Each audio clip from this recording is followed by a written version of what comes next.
उत्साह के साथ इस पर्व में भाग लिया, इसको संपन्न करने के लिए अपना पूरा अपने बल इस्तेमाल किया।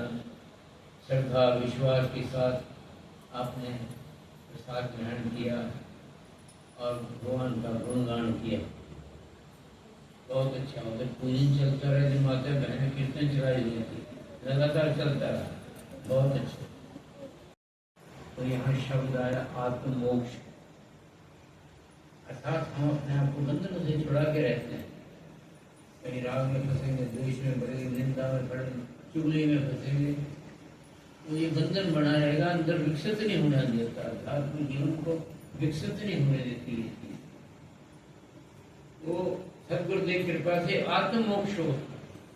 मैं आपको बता दें, हम भगवान से सदगुरुदेव से प्रार्थना करते हैं, प्रभु आपकी कृपा से मैं आत्म साक्षात्कार हो, परमात्मा का साक्षात्कार बताया था आपको। आत्मा के साक्षात्कार मतलब हम अपने आप को पहचाने। आपको बताया था जीव की किसी की मृत्यु नहीं होती, आत्मा का, परमात्मा अजर शुरू से चले आ रहे। और जो जीवात्मा भगवान हमारे को जीवात्माएं बनाई हुई हैं, ये भी अजर अमर है। तभी तो सृष्टि चली जा रही है, थमती नहीं। लाखों रोज मर जाते हैं, लाखों में जन्म ले लेते हैं। उनका मुसलमानों का जमाना था, इतने पहले वो होते थे, पहले जमाने में उसमें वो चलती थी रट रहट, वो चलती थी पानी, वो चलती थी। इधर से भर भर के ऊपर आ रहे हैं, ट्रे में वो खाली हो रहे हैं, नीचे फिर खाली होके जा रहे हैं, नीचे भर भर के आ रहे हैं, ऊपर खाली हो रहे हैं, फिर नीचे गिर रहे हैं। ये हो रहा है, ये है संसार। हमारे को भगवान ने संसार में भेजा, अपना काम करवा रहा है, लीला अपनी करवा रहा है। जैसे रामलीला होती है, कोई कैकई बना हुआ, कोई शत्रुघ्न बना हुआ, कोई कुछ बना हुआ, कोई कुछ बना हुआ, सब अपना अपना प्रेत दर्शन आकर के रोल करते हैं, फिर अपने अपने कामों को दुकानों में चले जाते हैं। तो ये भगवान हमारे से काम ले रहा है। ये भगवान की कुदरत की नौकरी कर रहे हैं हम, प्रकृति की नौकरी बिना समझे तो ईश्वर की नौकरी कर रहे हैं। मैं ज्यादा डिटेल से नहीं बताता आपको, ज्यादा डिटेल से बताऊंगा तो ठीक है। गृहस्थी कैसे चलाओगे, तो ये तो चल रही है ऐसी बात। तो हमें अपने आप को पहचानना हम है क्या। जब हम अपने आप को पहचानेंगे तो पता लगेगा क्या, फिर आदमी निश्चिंत हो गया ताकि ये तो परमात्मा है, ये तो चीज कभी नष्ट नहीं होती। मैं अच्छे से संस्कार ग्रहण करूं ताकि जो अंदर चित्रगुप्त बैठा, फोटो ले रहा बैठा, अंदर फोटोग्राफर बैठा रहता है, उसका नाम है चित्रगुप्त। वो फोटो नहीं जा रहा, हम कर्म करिए वो फोटो नहीं जा रहा, उसकी रील नहीं खत्म होती, जन्म जन्मांतरों से बैठा हुआ। और फिर वो आगे कर देता, महाराज ये जीव आया, ये इसका रिकॉर्ड है, देख लो। ठीक है भाई, ये तो इंसान वाले काम किए हुए हैं, चलो इसको इंसान के उसमें भेज। तो उसी के अनुसार सारा चलना है, कभी डरने की जरूरत नहीं। हाँ, जीवन जा रहा है, इसका सदुपयोग करो, अपना ज्यादा से ज्यादा भगवान का ईश्वर चिंतन करो, मन शुद्धि के लिए अपने प्रयत्न करो। राग द्वेष नहीं, पता नहीं, लेना नहीं देना नहीं, बस अपने आराम से रहो। ये बहुत अच्छी तरह व्यतीत हो रहा है। तो आत्ममोक्ष होता है, कोई ऐसा गुरु मिल जाए जिसके जीवन में, आप देखो कितने, मैं कहना नहीं चाहता, सबके बीच जितने टेलीविजन पे हम दिखाई देते हैं, लोग आते हैं, प्रवचन कर जाते हैं, ये कर देते हैं, उनको ठीक है, ज्ञान है, कर जाते हैं। असली बात तो है वो ईश्वर से जुड़े हुए हैं कि नहीं। सतगुरुदेव ने गद्दी ली, 16 साल के उम्र घर छोड़ा, एसपी को बेटे थे। अंग्रेजों के टाइम में एसपी की बहुत वैल्यू होती थी। 16 साल की उम्र में निकले हुए बाहर, सारी विद्या अध्ययन की कर रही। यहाँ दादा गुरु ने काशी भेज दिया, फिर वहाँ जाकर के इतनी अध्ययन किया, वहाँ 12 वर्ष जाके पूरी विद्या का दर्शन का योग में सारा कुछ उसी में आ गया। फिर आगे आए तो वो हमसे बैठो, तुम्हारे को गद्दी दो। दादा गुरु जी कहते आपको गद्दी पे बैठाना, आप योग्य हो। उनका महाराज मैं तो घर बार छोड़ा, भगवान के भजन किए। उनके अंदर जोर वही थे पिछले जन्म के संस्कार। माँ इसी जन्म का साधु नहीं, पिछले जन्म में भी साधु था, वहां जाके पूछ लो। निकल गए छोटी उम्र में, गद्दी पे बैठे ही नहीं, सारा जीवन कहीं अटैच हुए ही नहीं, न खूटियां न झोंपड़ी। आदमी को रहने के लिए कुछ तो जगह चाहिए, हर कोई बनाता है, कोई छप्पर बना लेता है, खूटिया बना, कोई आश्रम बना, हर कोई बनाता है, कि जीवन कैसे कटेगा। लेकिन सारा उम्र पैदल चला, किसी से पैसे नहीं पकड़े, भिक्षा मांगते रहना, टूटी फूटी कटरा में जाके बैठ जाना। बहुत अच्छे संस्कार महाराज जी थे, भक्ति के संस्कार थे। अब इतनी शक्तियां, डॉक्टर को दिखाओ, हमको डॉक्टर थोड़ी, हम तो रोटी मांग के खाने वाले हैं, ऐसे बोल देते और जीव का कल्याण नहीं कर देते। महाराज मेरे घर में बेटा नहीं है, बेटा हो जाए, बहू हो गया, कितने दिनों के लड़के को ब्याह हो, भाई देखो भगवान से प्रार्थना करो, मेरा क्या, उन्हें थोड़ी देना, भगवान करने वाले काम भी करते हैं, कहना कि कुछ मेरे में धन नहीं है महाराज, मेरे पास ये नहीं है, वो नहीं है, तो ये तो उनको कहने की भी जरूरत नहीं पड़ती इन चीजों की, वो अपने आप में कृपा कर देते, ऐसे समर्थ गुरु। संत कौन होता है? जिसके कोई तो देख के ऐसे मुंह उधर कर दे, किसी को मुंह दे उधर कर लिया, वो कर लिया। अगर संत सामने आ जाए किसी के, तो अपने आप ही सिर झुक जाएगा उसके आगे। संत को देखते ही पहचान हो जाती है, नहीं पता लग रहा ना, भाई ये तो दुकानों में मांगने वाला है, ये नहीं, ये साधु नहीं है। जब संत सामने आ जाए, गुरु महाराज जैसे कुंभ के मेले जाते थे, दूसरी जगह जाते थे, बड़े बड़े जो महामणेश्वर हाथियों के ऊपर चढ़ के जाते हैं, वो देख ले महाराज जी आ रहे, पैदल उनके पैर आ रहे, हाथी से उतर के उनको प्रणाम करते हैं। इतनी सदगुरुदेव की महिमा है। जिनको देखते जीव उनके सामने झुक जाए, वो होते हैं संत। संत ऐसे होते हैं वो जिनका भगवान तक पहुंच हुई है, हमारे सुख दुख में साझी बन सकते हैं, हमारे को सच्चा मार्ग, अध्यात्म मार्ग दिखा सकते हैं। जिनके देखते जीव उनके सामने झुक जाए, उनके सत्संग में बैठना कल्याणकारी है। ऐसे महापुरुष, ऐसे सदगुरुदेव भगवान जो कर के संसार के अंदर इतने योग्य, इतने पढ़े लिखे विद्वान। अब जो लोग बातें कर देते हैं, इधर से किताब पढ़ ली, उधर से पढ़ ली, और ये लेने आके बता देते हैं। हमारे जी कहते कोई बात मुंह से ऐसी ना निकलो, हमारे को भी वो कहते हैं आप भी ऐसे करते थे, जिसका आपको प्रैक्टिकल अनुभव ना हो, खुद अनुभव करो फिर दूसरे को बताओ। सब महाराज जी का प्रैक्टिकल किया हुआ, अभ्यास किया हुआ, अंदर से ज्ञान प्राप्त किया, वही बताते थे महाराज जी। तो ऐसे महापुरुष के, महापुरुषों के, सदगुरुजनों के सत्संग में बैठना कल्याणकारी है। यही जाना भी पड़ जाए कोई बात नहीं, कोई अच्छी कल्याणकारी चीज कहीं से मिल जाए तो पकड़े लो, कोई नहीं। अगर पता कि भाई ये तो ऐसे ही चलता रहेगा, ऐसे ही चलता रहेगा, फिल्मी गाने भजन तो छोड़ो, क्या करें। तो ऐसे महान विभूति, ऐसे महान गुरुदेव, ऐसे सिद्ध महापुरुष इनके सत्संग में आकर के अपना कल्याण सत्संग कर रहे हैं, कर रहे हैं, लगे हुए हैं, बहुत अच्छी बात है। ऐसे महापुरुषों का सत्संग होना चाहिए, उनके सामने नतमस्तक हो जाना ही दीक्षा है। ऐसे गुरु के आगे झुकना, यही हमारे को बस दीक्षा, यही हमारी दीक्षा। दीक्षा मंत्र लेते थे, पर दिन आप आते हैं तो वो दीक्षा मंत्र लेते हैं, आप सामने लिया हुआ है, तो उनके आगे नतमस्तक होना यही दीक्षा में है, पूजन है। ऐसे सदगुरुजन से प्रार्थना करना कि वे हमारा हाथ पकड़ भव सागर से पार कर दे, वे हमारे जीवन को सत्य की राह पे लगा। ऐसे गुरु महाराज, ऐसे भगवान गुरु महाराज के आगे ये प्रार्थना करना, प्रभु हमारा बेड़ा पार करो, हमें रास्ता दिखाते रहो।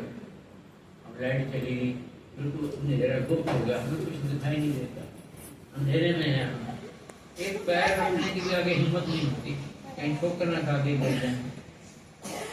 जब लाइट आती है फिर सब कुछ देख लेते हैं, ऐसे हमारे जीवन के अंदर अज्ञानता का अंधकार है, अज्ञानता का अंधकार है। तो इसकी रोशनी दिखाने वाले वो सद्गुरुदेव है। ये बाहर की लाइट और है, अंदर की ज्ञान की लाइट है। वो हमें रास्ता दिखाते हैं कि नहीं भाई, इस पे जाने, ये सत्य मार्ग है, इस पे जाने से अंत में जो बंधन है, वो फिर बंधन जो है हानिकारक है, वो जन्म मृत्यु का कारण है, उधर नहीं जाना। इस मार्ग पे चलो, सत्य मार्ग पर, अहिंसा, सत्य, अस्त्य, ब्रह्मचर्य, अपरिग्रह, शौच, संतोष, तप, स्वाध्याय, ईश्वर प्रणिधान, ये सत्य के मार्ग पे चलना। तो सत्य मार्ग पे लगाने वाले हमारे सतगुरुदेव है। श्रद्धा पूर्वक किए गए सुमरण, सत्संग और सेवा से गुरु रूपी पुष्प और समाधि रूपी फल शिष्य के हृदय में प्रकट हो जाता है। जब आप इतना अपने प्रयत्न करते हैं, भगवान का याद करते हैं, सत्संग सदा करते रहते हैं, मनुगान सकारात्मक ऊर्जा सकारात्मक रूप लेने लग जाती है। ध्यान से ना सोचने की आदत है। जब हम सतगुरुदेव महाराज शरण में आते हैं, उनके सत्संग में आते हैं, उनका स्मरण ध्यान करते हैं, वहाँ से सत प्रेरणाएं आने लग जाती है। तब हमारी जो नकारात्मक ऊर्जा है, नेगेटिव फोर्स है, ये सकारात्मक हो जाती है, पॉजिटिव हो जाती है। जब पॉजिटिव होगी फिर जीवन बहुत बहुत गति से चलता है। वह अपना सात्विक जीवन व्यतीत करने लगता है। है खाना पीना वही, दुकानदारी वही, घर के काम वही, लेकिन थोड़ा सा विचार, थोड़ा सा अपने विचार के ढंग थोड़ा वो बदल रहा है। ये हमारा सात्विक जीवन है। घर के अंदर वातावरण भी शुद्ध हो जाता है। हमारे स्थान पे कोई आता है, संत महात्मा भी आते हैं, भक्त भी आते हैं, बैठ के करिए, बड़ी शांति है यहाँ तो बड़ी शांति है। स्थान पे आता कोई भी संत महात्मा कोई आए बैठे, पहले शब्द ये बोले, बड़ी शांति है। मगर शांति क्यों ना हो, सतगुरुदेव विराजमान है यहाँ, शांति क्यों ना हो। जब हम भी अच्छे अच्छे विचारों के साथ अपना समय व्यतीत करते हैं, दूसरे सुख में से भी दूसरे दुख में दुख प्रकट करना, दूसरे के गुण पर जानना, अवगुण को ध्यान में देना, दूसरे के साथ मैत्री भाव रखना, दूसरे के इसी प्रकार अच्छे अच्छे गुणों के साथ हम चिंतन वगैरह करते रहेंगे, ओम की ध्वनि करते रहेंगे और अपना विचार भी अच्छे सोचते रहेंगे, तो पूरा वातावरण पूरा एक वो जो वो बन जाएगा, पूरा एक ऊपर बादल की तरह ऐसे छाया रहेगा, छतरी की तरह, रक्षा कवच की तरह छाया रहेगा। ये रक्षात्मक, ये जो अपना सकारात्मक ऊर्जा है, ये हमारी बहुत रक्षा करती है। इससे हमारा जीवन सात्विक बन जाता है, हमारा जीवन सात्विक व्यतीत होने लग जाता है। अज्ञा चक्कर, विशुद्ध चक्कर, महाचक्र, षट चक्करों पर जन्मों जन्म से जमा शक्ति का ऊर्ध्वगमन होने लगता है। पात्रता के अनुसार सद्गुरुदेव की कृपा से हमें देवी देवताओं के दर्शन का अनुभव होने लगता है। षट चक्र होते हैं, हमारे ये योगी लोग करते रहते हैं, ध्यान करने का बहुत अच्छा साधन है। थोड़ा हठ योग में आ जाता है, सहस्रार चक्कर, यहाँ आज्ञा चक्कर, यहाँ पर अनाहत चक्कर, यहाँ मणिपुर चक्कर, आगे मूलाधार, तो ये इसका मणिपुर स्वाधिष्ठान चक्कर, मूलाधार, ये चक्कर है। तो योगी लोग इनका ध्यान करते हैं। तो इसमें जैसे बच्चे खेलते हैं वैसे खेलते रहते हैं, अपना समय उनका प्रधान रहता है। तो ये चक्कर में भूल जाता। मैंने ऐसा शर्मा बनाया है, अगर आपने लेना है तो सिद्ध महापुरुषों के दर्शन होने लग जाएंगे आप। मैं क्या भाई कितने का होगा ये, 500 700 1000 का कितने का दे रहे हो? तो ये तुम्हारा शर्मा लेंगे तो मुझे सिद्धों के दर्शन होंगे, और जो हमारे सिद्ध महापुरुष हैं वो तुम्हारे से बातें कर लेते हैं। तुम्हारे दर्शन करके क्या करूँ, खाली दर्शन से इतना पैसा खर्च मत करूँ मेरे ऊपर, तो हमारे मार्ग पे आके विराजमान हो जाते हैं। तो ऐसा जब हमारा जीवन चलता है, शुद्ध सात्विक जीवन चलता है, तो सदगुरु देकर हमारे साथ ही रहते हैं। अब भी रहते, क्या शंका है, भी रहते हमारे सदगुरु हमारे साथ में। इसके साथ साथ हमें परम शांति का बोध भी होता है। ये हमें शांति रहती, मैं वक्त बैठा उसको कहता हूँ भाई भगवान ने सब कुछ दे रखा है, किसी की कमी नहीं है, किसी का उधार नहीं देना, किसी मकान का किराया नहीं देना और कुछ चीज नहीं देना। पैरों में घुंघरू महल के नर्चा करो, क्या आपस में घर में इकट्ठा करते रहते करेंगे तो हमारा जीवन अच्छे मार्ग पे चलते रहेगा, भगवान के मार्ग पे घर के काम भी होते रहेंगे, हमारा जीवन साइड बिजनेस भगवान की तरफ चलता रहेगा। उसकी एकदम जरूरत पड़ेगी, हम सावधान हैं, ठीक है इतना धन इकट्ठा हो गया हमारा भजन का। आत्ममोक्ष हेतु साधक साधना करते हुए सद्गुरु कृपा से विवेक को ग्रहण करते हैं। आत्ममोक्ष का क्या, आत्ममोक्ष को मैं बार बार बता रहा हूँ। आत्ममोक्ष का जो होता है, जैसे हमें राग है, द्वेष है, काम है, क्रोध है, लोभ है, और इसी में बस में पकड़ा, उससे मुक्त हो तो ये आत्ममोक्ष। वो जो फंसना है काम में, क्रोध में, लोभ में, अंधार में, राग में, द्वेष में, उसमें जो फंसना है वो हम खुद ही फंसते, फिर निकलने का उपाय ढूंढते हैं। तो वो जो इस चीजों से जो निकल जाता है उसको आत्ममोक्ष कहते हैं। और सकारात्मक जीवन का बड़ी चलता है कि बेटा एक्सपीरियंस करो, कोई गलत किसी का न सोचो, किसी का गलत न करो, हमारे हाथ से कोई हिंसा न हो जाए, दूसरे का भला करने की कोशिश करो। तो इस प्रकार ही हमारे को सदगुरु की आज्ञा,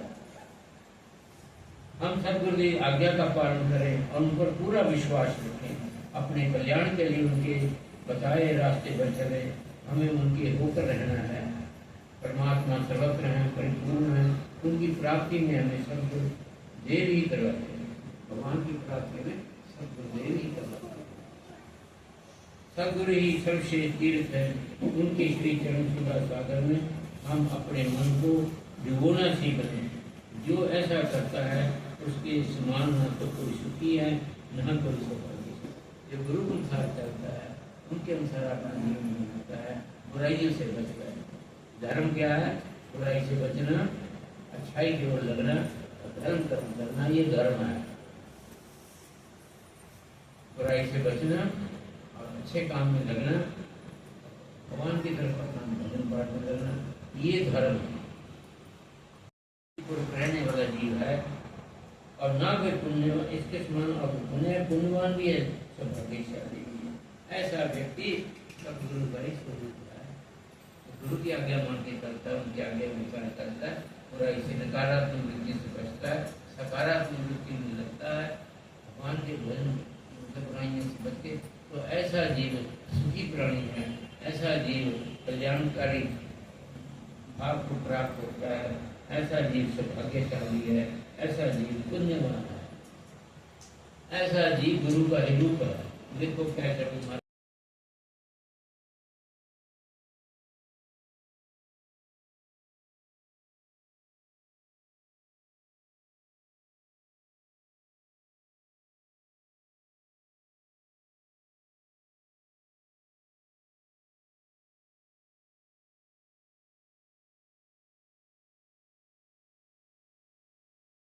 बना लो, फिर 2 साल 4 साल उधर से निकला, फिर अरे आपको कहा था हम आपको गुरु बनाना है, अपना 2-3 बार फिर मैं जब देखा कि तो किधर भटक गया, तो किधर भटक गया, तो किधर भटक गया, 2-3 बार मैंने इनको जवाब दे दिया। मैंने आकर के महाराज श्री जी से प्रार्थना करी, महाराज जी लोग भक्त लोग ऐसे मिल जाते हैं, कहते आपको गुरु बनाना। मैं उनको जवाब देता, मेरे बस का नहीं भाई, ये अपना गुरु तो आसान काम थोड़ी है, तो मेरे बस का नहीं। मैं जवाब देता हूँ, इधर उधर भटके मुझे बड़ा दुख हो रहा। महाराज कहते फिर दे दिया करो। मैं ना जी महाराज मेरा नहीं काम, महाराज मेरे नाम पे दे दिया करो। जब महाराज ने ये शब्द वचन उच्चारण किए तब से मैंने शुरू किया होगा कि मेरे नाम से दे दिया करो। वहाँ महाराज के पास भी कोई आता तब भी कहते जाओ शुरू बना जाओ, उससे ले लो, वो खुद भी ले लो। तो ऐसे कब से देना शुरू किया हुआ। आप जीव आ गए तो हमको स्वीकार कर लेते हैं, नहीं तो भाई को किधर भटक जाएगा, आपको किधर भटकेगा। हमें दुख होगा कि इतने बड़े बालाजी के चरणों में आकर इतने बड़े दरबार में आकर के हम उनको फिर वापस भेज दें तो फिर उनको भटकन हो जाएगी। दरबार में आए हैं गुरु महाराज के, बहुत उत्तम दरबार में आए हैं, तो यहाँ से न वापस लौट के जाएँ, कुछ अपना जीवन सफल कर दें यहाँ आकर। तो बहुत बहुत इन सब